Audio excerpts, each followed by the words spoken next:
শবে বরাতে মূলত কি কি আমল আছে? শবে বরাতে কি কি আমল আছে ভাই? শবে বরাত উপলক্ষে ওই রাতে করার জন্য হাদিসে আলাদা করে এই আমল, এই নামাজ, এত সূরা, এতবার, এরকম কোনো কথা কোনো বিশুদ্ধ হাদিস দ্বারা প্রমাণিত না। কিন্তু আমরা অনেকে মনে করি শবে বরাতের নামাজ এত রাকাত, প্রথম রাকাতে অমুক সূরা এতবার, দ্বিতীয় রাকাতে তমুক সূরা অতবার, এরকম একটা গদবাদা সিস্টেম আমরা অনেকে বানাই নিছি না? এগুলোর কথা কোনো হাদিস দ্বারা কিন্তু প্রমাণিত না। হাদিসের নামে, ইসলামের নাম মন গড়া কিছু করলে সেটা কিন্তু জায়েজ হবে না। তাহলে আমি কি করতে পারি?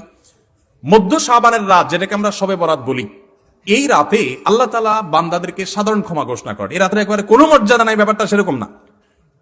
মর্যাদা হলো যে আল্লাহ তাআলা বান্দাদেরকে সাধারণ ক্ষমা ঘোষণা করেন। তবে যার ভিতরে অন্যের প্রতি হিংসা আছে, শত্রুতা আছে, তাকে আল্লাহ মাফ করেন না।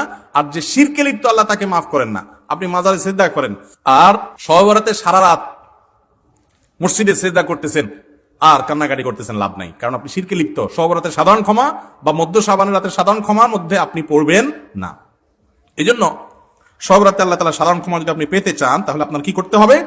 আপনার নিজেকে শিরক থেকে মুক্ত করতে হবে। শত্রুতা বিদ্বেষ কারোর প্রতি রাখা যাবে না, সবাইকে মাফ করে দিতে হবে। আল্লাহ আমাদেরকে তৌফিক দান করুন।